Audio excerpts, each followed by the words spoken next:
মুসলমানদের রক্ত কণিকার শেষ বিন্দু দিয়ে হলো মসজিদে আকসার পবিত্রতা মুসলমান রক্ষা করতে হবে। ডান হাত তুলে বলো ঠিক কিনা।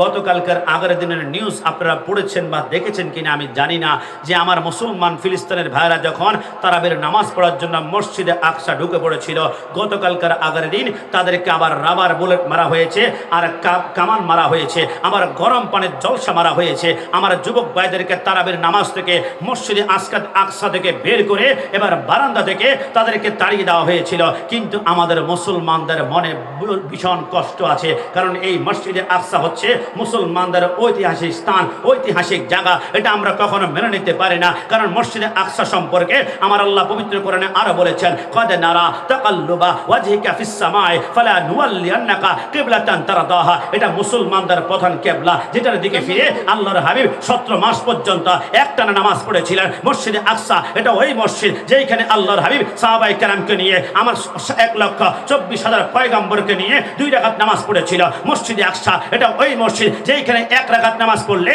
25,000 রাকাতের সওয়াব পাওয়া যায়। মসজিদে আকসা সেই মসজিদ যেখানে মুসলমানদের রক্তের দাগ লেগে আছে। এই জন্য মসজিদে আকসার পবিত্রতা রক্ষা করার জন্য আজকে আমরা বন্দর চট্টগ্রাম এই বিশাল কনফারেন্স থেকে বলে যায়, মুসলমানদের নিঃশ্বাস যতক্ষণ থাকবে, মুসলমানদের রক্ত কণিকা যতক্ষণ পর্যন্ত থাকবে, মুসলমানদের রক্ত কণিকার শেষ বিন্দু দিয়ে হলো মসজিদে আকসার পবিত্রতা মুসলমান রক্ষা করতে হবে।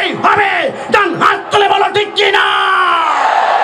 কারণ এই মুসলমানদের মসজিদে আকসার সাথে এক হৃদ্যতা, এক মোহাব্বত জড়িত আছে।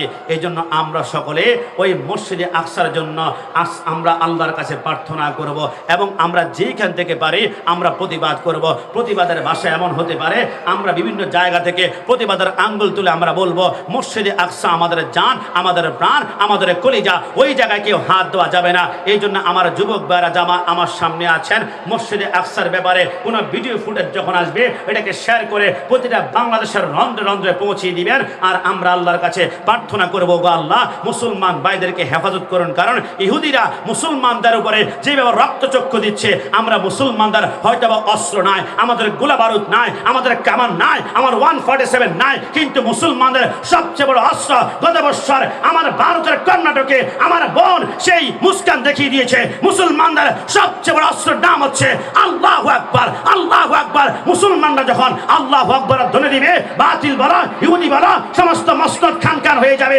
তাই সর্বশেষ বলতে চাই, এই মুহূর্তে মুসলমানদের ধ্বনি আমাদের গুরু গোবিন্দের আমরা দেখেছি শাহজালাল রহমতুল্লাহ আলাইহি মসনদে গিয়ে আল্লাহু আকবার বলেছে। ওই না হিন্দুস্তানে খাজা গরিব নওয়াজ সামনে পিতৃরাজ যখন মুসলমানদের আঘাত করতে চেয়েছিল, খাজা গরিব নওয়াজ আল্লাহু আকবার বলে চিৎকার দিয়ে পিতৃরাজ মসনদ খানকান করে দিয়েছে। মুসলমানরা